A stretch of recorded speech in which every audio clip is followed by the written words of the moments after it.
how's it going? I just started this like another video, but I'm trying to get the most flattering angle and lighting, which the older I get, I'm noticing there's fewer and fewer good angles. It used to be like, take a selfie, cute, or, you know, I always have the full makeup, the full right lighting. Like it takes so much just to look like a 6. Let's be real, a 6. Even though I am progressing in my weight loss goals, I'm down another 5 pounds, so bitch is making moves. Sorry, it's hard to like hold my phone sideways, but everyone hates to like go to the vertical video, so I'm not doing that. Ideally, if you're wanting to quit opiates, please, if you can, get into a decent detox or rehab, and please do your research, because I busted the fuck out of 3 different detoxes, okay? This shit is no joke. Once that withdrawal really fucking hits you, it is not a fucking joke. And the only way I was ever able to get clean in rehab, I was dropped off in the fucking like wilderness, and it was a really nice place too, so that helped as much as it could. It was my like Hail Mary, like my mom sold her car to pay for me to go to this rehab. Like it was a huge deal, but we were like, of course we're gonna do everything we can. You know, my family loves me and supports me, thankfully. I'm very lucky for that. So actually I did really well in rehab. I like, once I was done getting clean, they had important context I'm leaving out is that I did really well after the first 14 days of absolute fucking mind-bending, head-banging on the shower floor, screaming, crying, torture. Absolute fucking torture. I had a very bad withdrawal, and they almost had to take me to the local emergency room because I couldn't keep any fluids or foods down and didn't sleep for 8 days, more than like 30 seconds at a time, maybe. I lost my shit. I was plotting to escape the whole time I was there. Me and this girl, we were plotting everything, and also we were like delusional. We were like, we're gonna escape out and like hitchhike out of here, or like I almost left with someone who was like a drug dealer there. Like it was a very tough road that got me to the point where I was doing really well in rehab. This like, for people who are doing exceptionally like well in the rehab thing, they would like assign this thing called the like trailblazer, and I was picked as like that unit's like trailblazer of like my rehab, I don't want to call it generation, or like my group that came out of like, I don't know, like 50 people. I don't know, high honors. Yeah, trailblazer Ruby. Relapsed 5 minutes after I got out of this rehab. It's beautiful rehab. I did everything. I did the fucking program. I went deep. Like that's, you know, I did really well there, and I was thriving. I felt good being sober, and I didn't want to be on any fucking maintenance medicine. So I didn't end up going back on Suboxone or getting the Sublocade shot like everyone else was, even though I really should have. So some other advice, if you are, here's the thing. Suboxone is the superior medication in my opinion. Like, fuck, going to the fucking clinic every day, are you fucking kidding me? And I live like a 10-minute walk away, luckily. It is such a fiasco. Like, but do you know what's more of a fiasco? Actually being a fucking junkie. That's a fucking fiasco.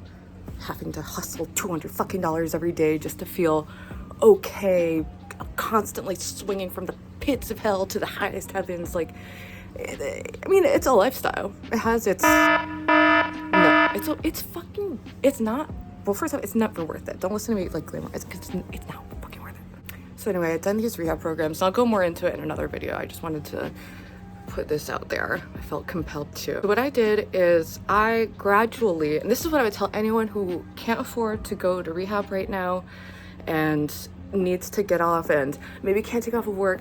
Also, do not use that as an excuse. Yes, it's never fun to fuck up and blow up your whole shit, blow up your whole fucking life. But you know what really blows up your life? Fucking dying. Fucking being an actively using drug addict. So it's just a minor explosion for a much better rest of your life, or just keep stomping in towards hell, turning into a worse person every day. Everyone hates you. You can become a shell of yourself and just a machine that uses and abuses to get your fix. That's inconvenient. You know what I did, except in a really fucked up, unplanned kind of way, but I accidentally kind of created a method that would work if you can't go to rehab. So I started, while I was still using, I was getting on to methadone.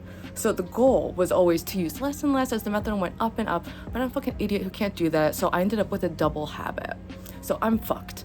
definitely don't do that. If you can, just go up on the methadone while you go down on the fentanyl, get a week off of work, go to a friend's house, have them tie you to the fucking bed, you know, or a family's house, get tied down, because that's basically what I had to do. Is like, well, I'd gotten fired, so the gig was up and I was just so fucking exhausted. The whole fiasco. Yes, I could have gotten another job. Yes, I could have done webcam. Like, I'm great at coming up with huge sums of money, but it's fucking exhausting. And I'd been doing this shit. I've been using on and off for like 3 years, which is like kind of a long run of using damn near every fucking day and going to 4 different fucking rehabs. Like, it's just been a fucking fiasco. But yeah, so I texted my friend. I'm very lucky to have like close friends and family who aren't like even into this shit. I mean, my family has all kinds of drug problems there, but luckily my close friends not so much. I've been pretty lucky. I'm just kind of an anomaly in that regard. But I texted my best friend. I just got fired and I was like, can I come to your house and just let's do this. So what I did was I had like kind of a week of preparation where I started, like, I was using, but I would try to like kind of stockpile the methadone take-home bottles that I would get, so I could stash enough so that when I quit the fentanyl, I would have like a way to go up. And this is totally DIY. And also, be fucking careful. Methadone is a very heavy-duty, serious drug. Do not even attempt to do this unless you have no other choice and you know your shit, and it's either continuing to use and fucking overdosing and dying or doing it this way. Otherwise, do not manipulate your methadone doses. It is very dangerous. It's a very serious drug. I've been on and off of it for years, and I've met many relatives on it, so I'm know what my body can handle and how not to go too high, how not to mix certain substances together, like, but it's extremely dangerous. So please do not take this as like medical advice. I'm simply telling you what I had to do because another $60,000 rehab was not in the cards. And you know what else wasn't in the cards? Being on 120 milligrams of methadone and 3 grams of fentanyl a day and going into rehab where you can stay on that methadone. I fucked myself. Like, I really put myself in a corner with that one. But so what I did was I went to my friend's house. I brought some extra methadone. I brought a picture of my mom, a stuffed animal, some Tylenol, some vitamin C, like a bunch of Benadryl, whatever clonidine, and whatever little random things I had lying around that can help. If you can get a clonidine script, which most clinics will hand out like candy because it's a very kind of non-abusable.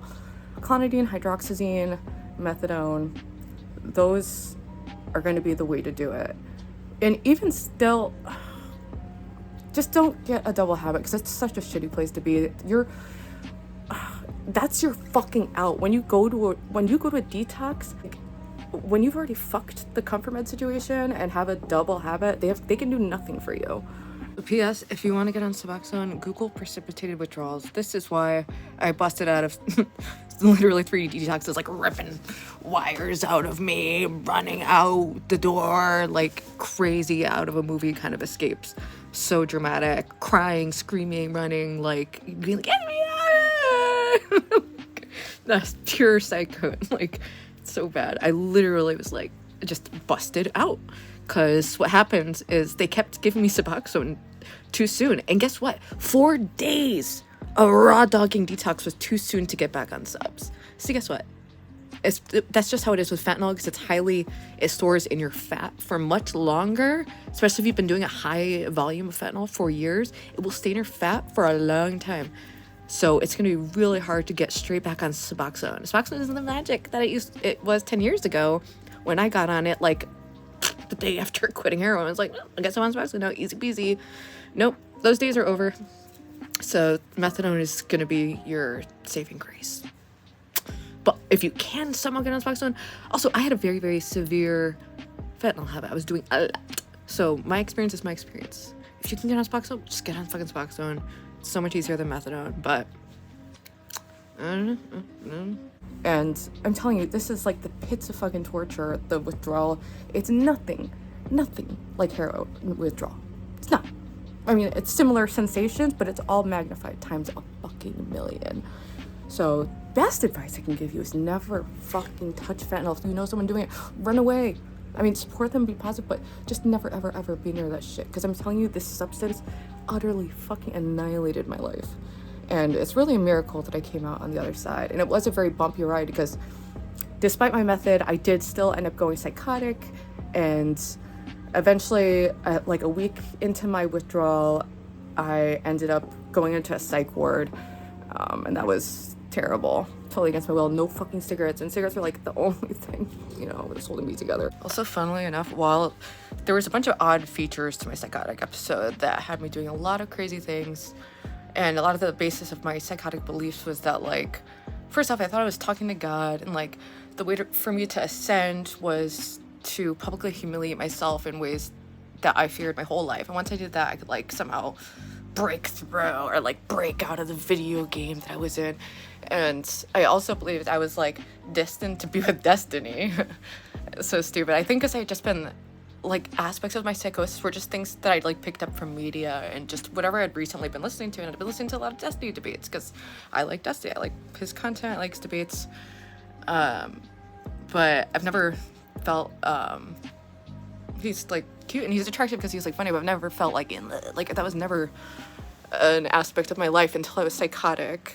But I also believed he had hired the entire town to fuck with me, and he was like part of like this like training to get me to ascend. So he was like hiring actors. He hired like, for an example, like my neighbor I thought was an actor, and my neighbor was getting a package delivered that I thought was Destiny sending me cigarettes. So I intercepted the package. The guy was dropping me off. I was like, oh, I'm gonna take this. So I walked to my neighbor's house, taking the package. The guy comes out, he's like, that's my package. And I was like, no, it's not. Also, you're an actor, blah, blah, blah. Like, just shit like that kept happening. It was so bad, which is why I got arrested 3 times and ended up in a psych ward. But all in all, everything happened the way it did, and now I've been clean for 5 months, going on 6 fucking months. You know, I'm losing weight, I'm getting healthy, I took a class, I'm applying for new jobs, like, everything's going better. My relationship with my friends and family is so much better. Like, there's so much on the other side of opiate addiction, and it's still a losing battle, and you fucking know it, bitch. Whoever you are watching this thinking about quitting, you know it. You know it's a losing battle, and you literally, like, it's game over, okay? And you're gonna choose how to exit the game of fentanyl addiction. Would you like to exit by wasting this preciously finite life that's filled with so much love and potential, just throwing it into a life of struggle and suffering and death and pain and agony that I can't even describe? No thanks. No thanks. If you are someone struggling with addiction, you can hop into my Discord or message me on Twitter. I'm happy to chat. But definitely talk to the people you love. Tell people the truth. That was also the first thing I did, is I blew up my shit by just telling everyone the truth. I outed myself to everyone. I created no escape hatches. I created accountability that I needed to stay clean. So you need to learn how to create accountability for yourself outside of yourself. Okay? Give someone else your money. Have someone else controlling your money. Okay? Get a new fucking phone. Make sure those dealers can't contact you or find you. Close up any loose ends that you have to before you go through with all this shit. Like, luckily I only owe a couple $100 to a couple dealers here and there, so they're not, you know. That's how I quit fentanyl without rehab. It was a very messy ride, but I will say the most important things were the friends and family supporting you. And if you can't come up with those things, you gotta get into a rehab, because I can't fathom cold turkeying it, because it's like being set on fire and then someone just be like, oh, just wait it out a couple weeks, while you're literally burning alive. So it's absolutely worth it to go to rehab. My failure was to not have an aftercare plan. The reason I relapsed 5 minutes after leaving rehab was because there was drugs in my room. There was drugs in my room. My room hadn't been cleaned out. I hadn't gotten a new phone. So this time around, we cleaned out my whole rooms. There's no drug bags, because I had a mountain of empty baggies that I'd periodically like scrape out when I was desperate. It was literally thousands of bags overflowing my room to the point where it's really becoming a biohazard. But yeah, that's just a little video talking about how I got clean without rehab. But yeah, it was a fucking fiasco. But I have ADHD, so I'm really all over the place. But I ended up staying at my friend's house for the first 2 days, and it's really around day 2 or 3 that it pops off. And I had my friend holding onto my methadone, so she would dispense like more and more the more I hit like the heavy withdrawal with the little couple extra methadone bottles that I had. But no matter how bumpy it was, here I am. I've been sober for 5 months. It's a fucking miracle. And I'm starting to get my health back, my life back. Everything's easier. I mean, not in every regard. It's been the hardest thing I've ever done in my life, is keeping up with this shit. And I've had a lot of weak and hard moments. Really, really, really hard. Totally going psycho. Like, I lost my fucking mind. Also, another thing that helped me was prayer. I was an atheist at the time, and like the heat, the absolute pits of despair and withdrawal and just terribleness, I had some kind of like religious experience where I felt like filled with the Holy Spirit or whatever they call it. I'm still very confused by that, but like it was so bizarre because I felt so well, like emotionally, mentally, and spiritually well, but I felt physically worse than I'd ever felt and ever conceived of feeling at the same time. So it was a very interesting combination. So since then, I've been reading the Bible and praying as part of my recovery. Even though I would describe myself as like an atheist Christian, agnostic Christian, confused person, very highly confused person, because I'm still like intellectually like an atheist, but I've been reading the Bible and praying and just seeing where it goes, and I'm trying to be open to wherever it takes me. Like, I'm desperate, man. So if that's the opiate of the masses, sign me the fuck up, because the opiate of not the masses, the other opiate is not working for me. Okay. And I've been tapering on methadone. I'm down from 120 to like, I've been taking like 60 to 90 a day or something. I know, I love playing doctor. It's really bad. My doctors all fucking hate me because I'm always fucking with my doses and stuff. But I'm sorry, I've been burned enough times that I've just kind of figured out how to DIY everything. And that works for me. So figure out what works for you and have a lovely night. Hi, Casper. You want to send off the people in the video? Say bye, everyone.